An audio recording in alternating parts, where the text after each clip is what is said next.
is. And if I just brought you to a field and said there's 144 graves, there's no like visceral impact to it.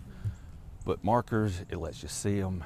And then numbers was just, we wanted some way to identify them. And the way that, and when we found them and mapped it, each grave was assigned a number at that point. And then there's a, we pinned it, meaning they took steel pins and put them in the corner so that in 100 years, if all these slates are gone, somebody with a metal detector can still find them. And there's a tag on one of them to kind of, so it's kind of like thinking in the future. And so numbers just was the best. Made sense. Yeah. Because one thing, where's the receiver? oh, it's probably because I'm leaning against a metal post. Because yeah, it's kind of like the interference crackling. Try it back there. That should fix that issue. Ready? Sure. You're Good, ready. good. All right, you can look at me. Camera's not even here. I don't even know what it is over there. Will It's you like a big start black by hole. saying your first and last name? My name is Andrew Lazenby. And will you spell that for me? Lazenby. And Andrew. Yes. A-N-D. Andrew. Perfect. And you're homeowner. Right.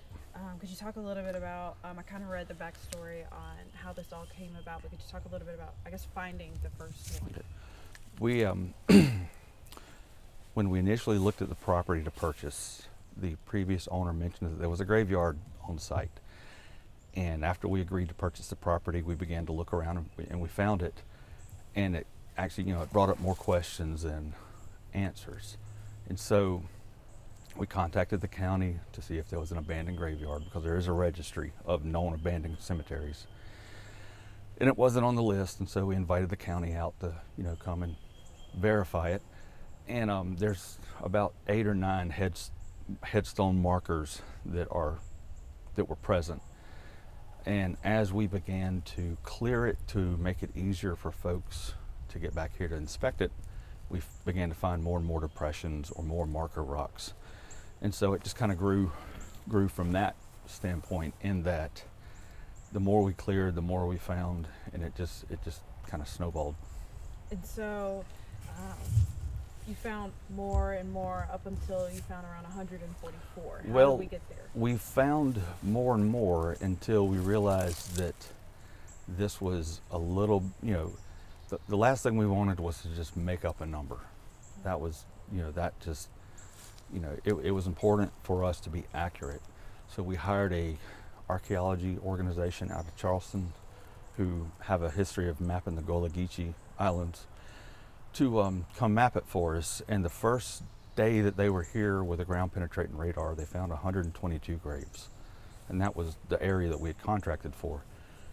And that was kind of, staggering. We thought we might have 30 or 40 out here. And then they came back again, and we extended the range that they looked, and the total that we came up with that we can, without a doubt, say is a grave site is 144. And so we were discussing a little bit about the process of finding the individual graves. How did that work? Well, at first it was me and another gentleman crawling around on our hands and knees with a saw cutting down trees, because this was very overgrown, as in kind of the way the woods are around us, and just clearing out the brush. And then you start seeing patterns, and the leaves on the ground had settled to the point where you could see depressions, and they were all oriented east-west. Many of them had a marker stone either sitting proud of the ground or just surface level. And again, at this point, we still had no idea what we were dealing with other than a graveyard.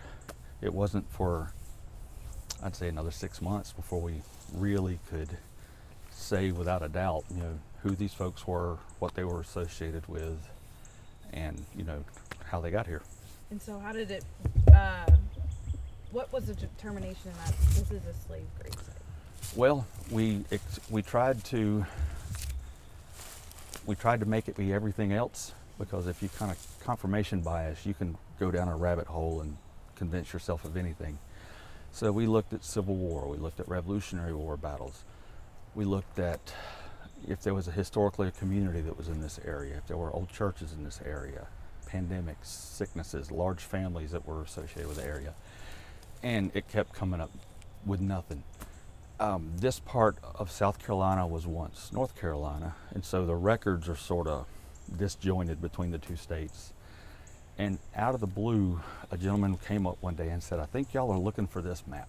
And he had a map, like a hand-drawn out map from 1760 of the King's Grant. And you could see Fishing Creek, which we border, as well as this kind of odd dog leg on our property line that was on his map too. And so now we had a starting point. And so we knew that it was a gentleman named John Hardy that was given to him by the king. Then it was bought by the Hardins, and then it was bought by a family called the Lowrys in about 1810 or so. And from that point on, it was stayed in that family. And then, you know, more research, you find that the Brattons and the Lowrys and the Averys and the Williams were families that sort of all traveled to North America together, and then traveled from, I believe it was Pennsylvania, down here together, because we're about 4 miles as the crow flies from Brattonsville. And so there was a lot of, they were separate, and this is supposition on my part, they were separate plantations, but they worked kind of together. They were, you know, so it was almost like one giant one. And so that kind of led us to say, okay, so now we have the people, and then we, you know, then you sort of have to start eliminating the, you know, was this the Lowry family? And so we actually found the Lowry's graves in the local cemeteries, and it really came down to just how it looked, how it was oriented, where it was in relation to where the plantation house would have been. That we kind of eliminated everything else. And then at that point, you know, we had a local historian that wanted to kind of help out. He started digging, and we could trace names at emancipation that were released, and trace names out, and we found children. And then just through conversations and back and forth, we found a wonderful lady from Brattonsville who had an uncle who was on our list. And so then we had a family member, and then from there it's just kind of ballooned. Wow. And so you were also mentioning the possibility that there could be more than the one. There are.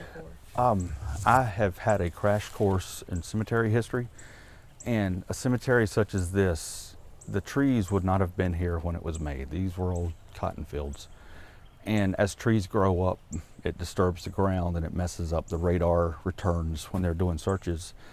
And so we felt that we can always add to it later as technology improves.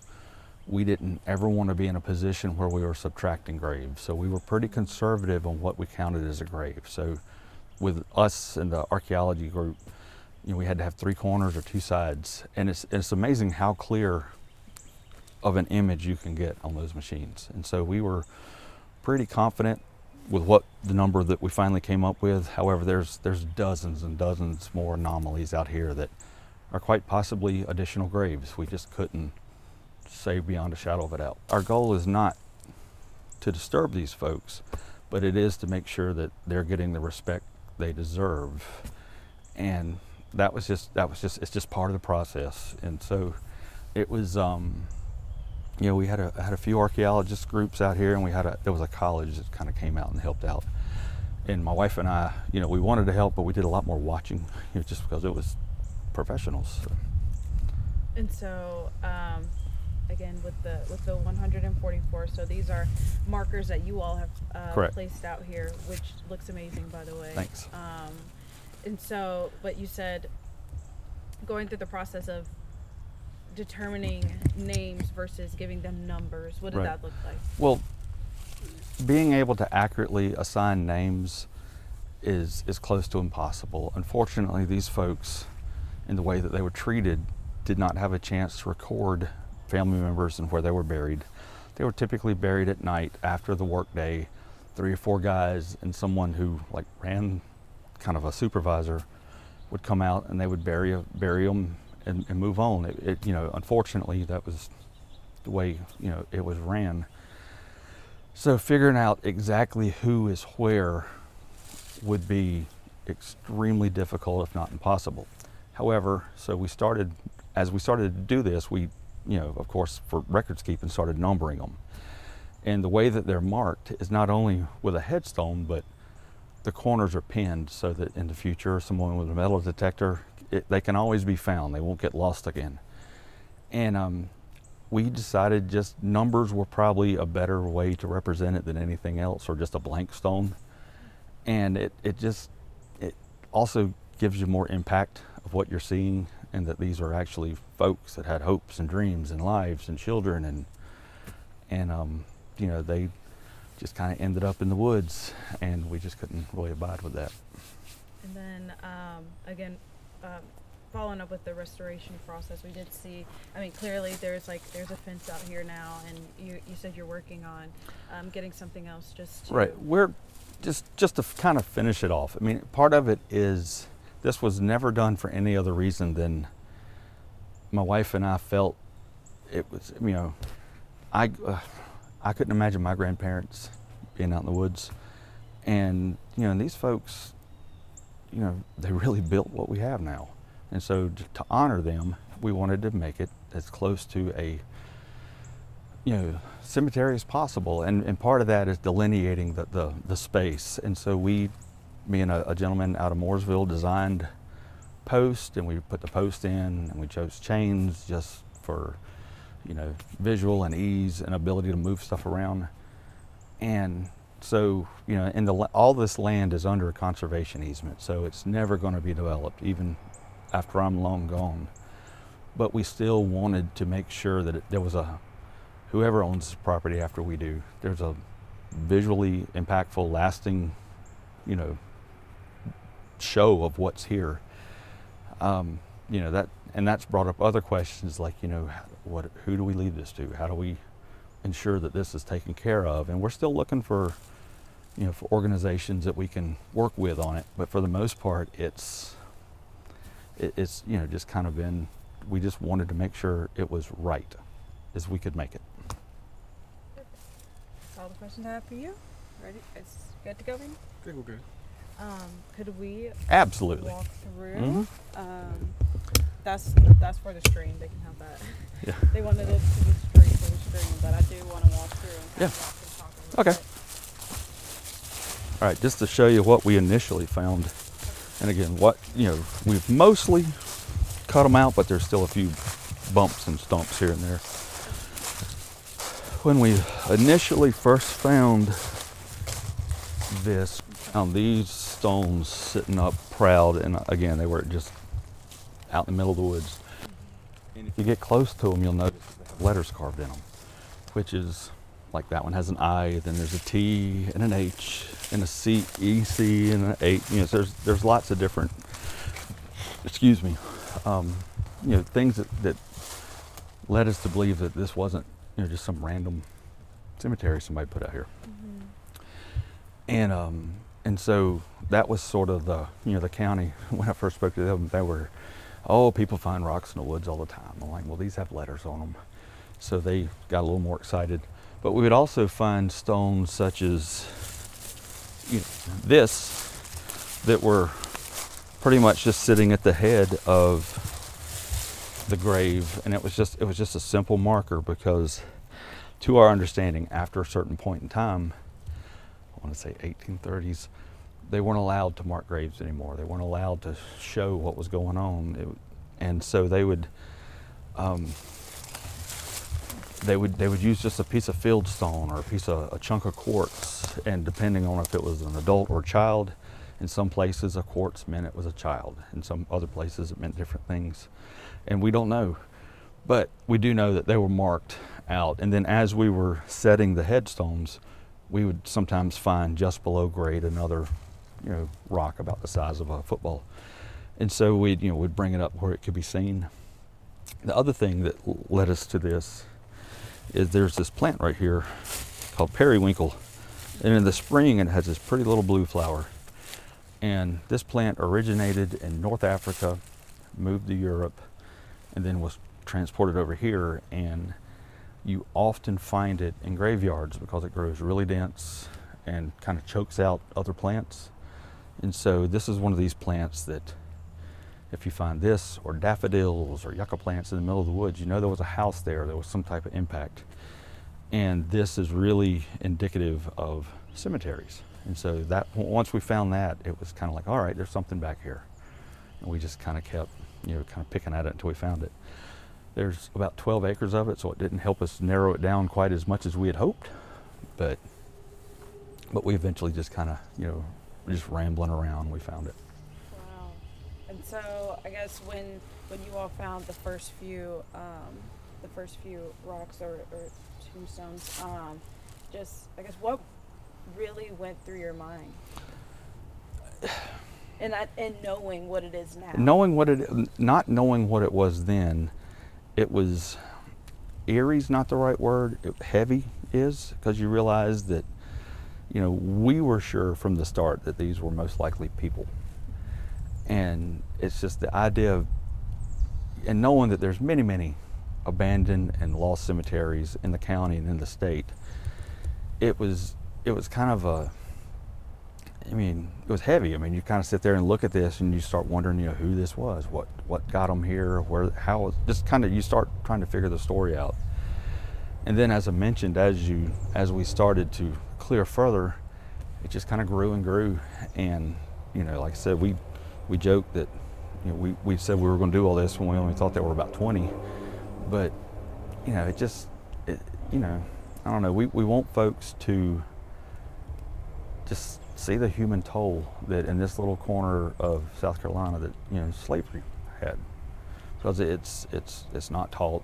It's very sort of hand waved past in school, and we've had folks out here that you'll see them, they'll just kind of sit down and just kind of sit and watch and think, or they just kind of, I never imagined this, or this is too much, as we've heard.